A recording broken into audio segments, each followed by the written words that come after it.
Computers Log Supplemental. Me and Cosmic Deathbrick are hanging out in the Intergalactic Space Arcade's Holoden, watching some VHS tapes that we discovered in the closet. I hope that they're naughty VHS tapes. But sadly they're not. This is a Q&A that some human called Mark recorded like 1 trillion years ago in 2025. What a horrible year. Let's see what dumbass things this weird human has to say. Welcome back to a classic Game Room Patreon Q&A video. I haven't done one of these in a while. I've got some questions here on my screen from patrons. And I posed the question a couple days ago. I posed a request for questions a couple days ago. See what's on people's minds. And it's possible that you might be watching this in the Holoden with Edit Station 1 and Cosmic Deathbrick. Doing a lot of experimental stuff right now because all bets are off. It doesn't matter what I'm producing these days. I'm just gonna throw stuff out there and see what happens, at least for the remainder of this year. So as I'm working on Classic Game Room, Engage Disco, and Sword Realm, those are my two primary projects at the moment. You'll see some Omega Ronin stuff in there as well. But Jeff, I'm going to start with a question from Jeff Freer, which is I think relevant to get this started. Jeff asks, a Blu-ray of the entire Engage Disco run would be great. What about putting the 2085 Season 2 episodes on as a bonus feature so they aren't lost to time and space? Problem there is I would like them to be lost in time and space. Because if things aren't perfect, I can't stand them and I just never want to see them again. And that's how I feel about every single video game review. I just never want to see any of them again. A lot of people might be surprised about that. But I was really pleased with Classic Game Room 2085 Season 1 because as a producer, I just think that show turned out great. I don't really like being a host, but I love producing. So a lot of work went into 2085 Season 1. I mean, I had a top-of-the-line shotgun mic overhead, so that the audio was crisp and clear and matched the narration. And that was missing from 2085 Season 2, which took like 3 months to produce those first couple episodes, because I had to kind of restart the whole engine. And, you think it's fun because you're watching me playing video games on screen and I'm having fun, but the reality is it was a very complicated struggle to just get stuff recorded again from the beginning, starting from scratch. Getting into new games takes forever, trying to figure it out. What can I say about them? Doing the recording, there's the editing, shuffling of footage. I'm on screen doing like 10 takes. I got to go through all the edits, and the audio wasn't really what I wanted it to be because at the time I didn't want to invest in a new audio setup until I saw how the show did, and it did horribly. And then people complained about it, which just pissed off my entire team. So it's one of these things where we just put a stop to it immediately. And when I look at Classic Game Room 2085 Season 2, I don't even want to look at it. So I don't really want to combine it with Engage Disco. It's kind of like these are two totally different projects. Even though they're under the Classic Game Room umbrella, they are two very different shows. So no, you're not going to see 2085 Season 2 on there. But thank you for asking. I do appreciate that some people really enjoyed it and got it. It's the whole getting it. It's just not a show for the modern era, which is whatever. It's weird. Lucas Gramista asks, Mark, would you consider a weekly podcast with Dave, Derek, TJ, some of the old crew? You believe it would be a huge hit? In a perfect world, it would be a huge hit. I think people really enjoyed the videos where there were a bunch of us on screen having fun. But you have to understand also that at the time, especially 99, 2000, we were just kids having fun. I mean, that's literally what it was. As the show progressed and got more serious, even in the 2012 and 13 era, we were having a great time, and that comes through in the footage.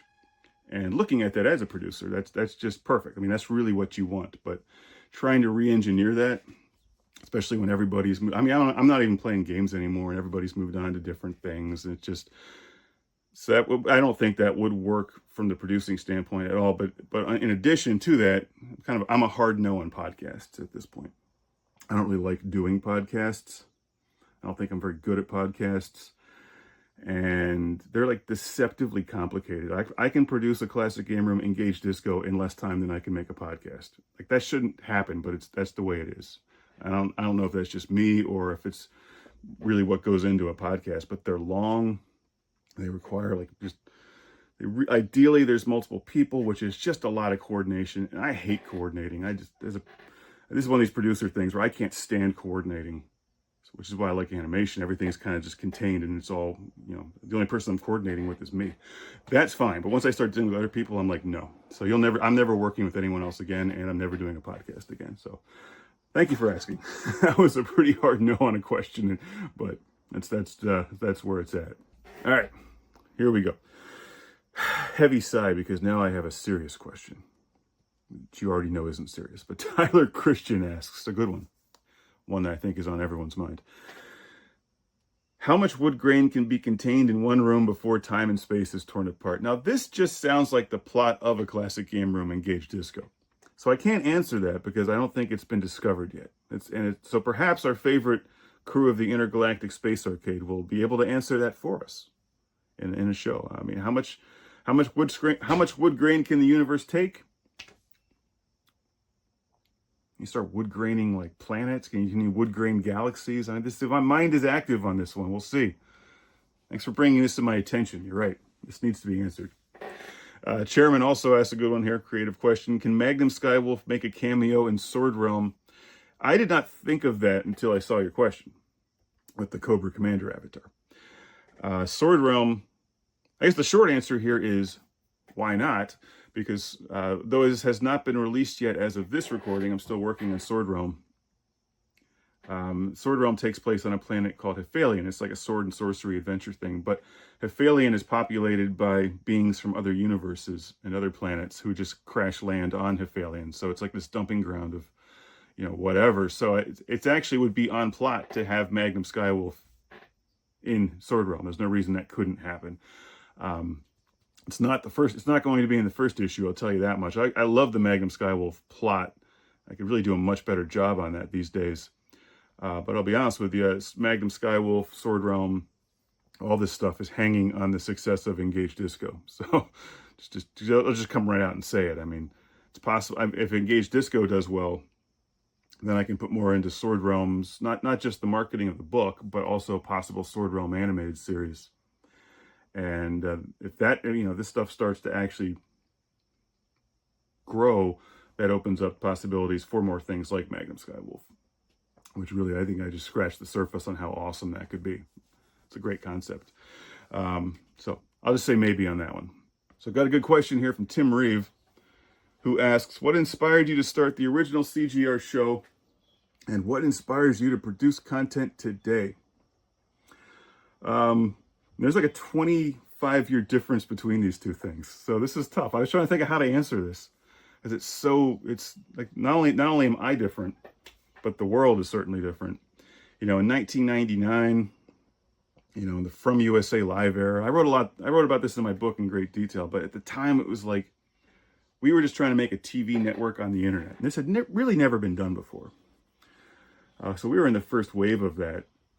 And so we looked at everything as TV shows. It was like Wayne's World. I mean, these were just like cheap, low-budget, late-night cable access TV shows on the internet. We had no idea what we were doing. So really just throwing out ideas, anything and everything that we could make. And one of the things that we could make was a video game show. And I like video games. So I was like, let's make a funny game review show. We just made it up as we went along. And I think it evolved quickly. And by the end, it's a shame it didn't work, because I think we got really good at it by the end of it. And had some of the best episodes, because we were just unhinged, and like, we were all young and single and just working on the weekends, and it was fun. We had a good time. So the motivation was just partly because it was fun and new, but also just because we could. I was like, let's see what happens. Maybe it'll be successful. And it kind of was, it kind of wasn't. Anyway, but the years later, even this is already like 17 years ago, like 2018 era. I mean, people still remembered that original run. So part of my inspiration for bringing it back in those years, in 2008, is that I thought it would be a way to continue my film career, which had run its course by then. You can only do documentaries for so long, unless you move up into feature films, and that's just like about playing the lottery. So I was kind of moving out of filmmaking at the time, but I still wanted to do filmmaking, and people still liked the classic game room stuff. So I thought it was maybe a nice combination of creativity and a somewhat logical business decision. So maybe that's like the halfway point. And now almost everything is a business decision, because it's 2025. I run a company. I mean, you see me on screen having fun, but really what I do is I run a product and fulfillment company that I've built for the last decade. So if I stop doing video, I'm just going to go back to do that. Well, I still do that. That's my full-time job. But what motivates me now is a combination, primarily business. But once I can get something rolling like Engage Disco, mentally at least, then it turns into creativity. What I'd like to do more than anything is to create a science fiction series and be able to obsess over production details and writing and animation and sound design and music and stuff. That's what I'd like to do. So it's like I said in one of the earlier questions, everything's hanging on Engage Disco. But I can only do it if it makes sense in the larger, CGR publishing workflow. So two totally different things. It was fun being like 24 and like, hey, let's make a game review show, because who the fuck cares? And now it's just like every second is counted and everything has to be like perfectly streamlined and fit into a larger plan. So it's just part of growing up, I guess. Hope I answered that in some sort of a logical way, which I feel like I'm always going off subject. All right, got another question here.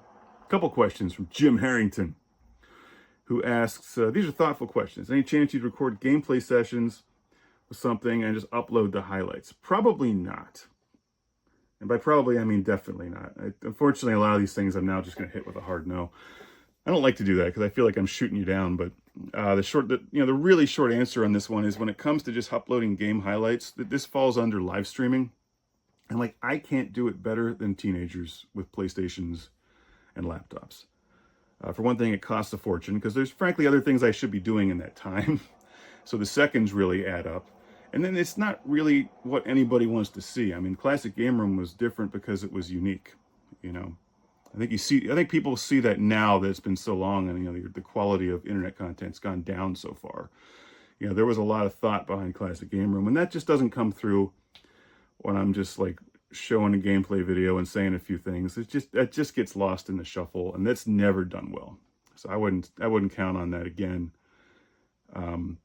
If I'm doing something like a comicbook.beer video, that's a lot different because that's like taking a break from my publishing and distribution work. So I get to go out and I have a beer and I'm sitting there with the Conan the Barbarian, and it takes a minute to film it. It's not even getting in the way of anything. And actually, if anything, it's kind of enhancing the experience because then I think about how I can share my love of these 70s and 80s comic books with people. And they take no production time. But even then, the finishing work does take production time, which is why I haven't done a whole lot of them lately. I've been pretty pressed for time, but it's more likely you'll see some of the comic book stuff.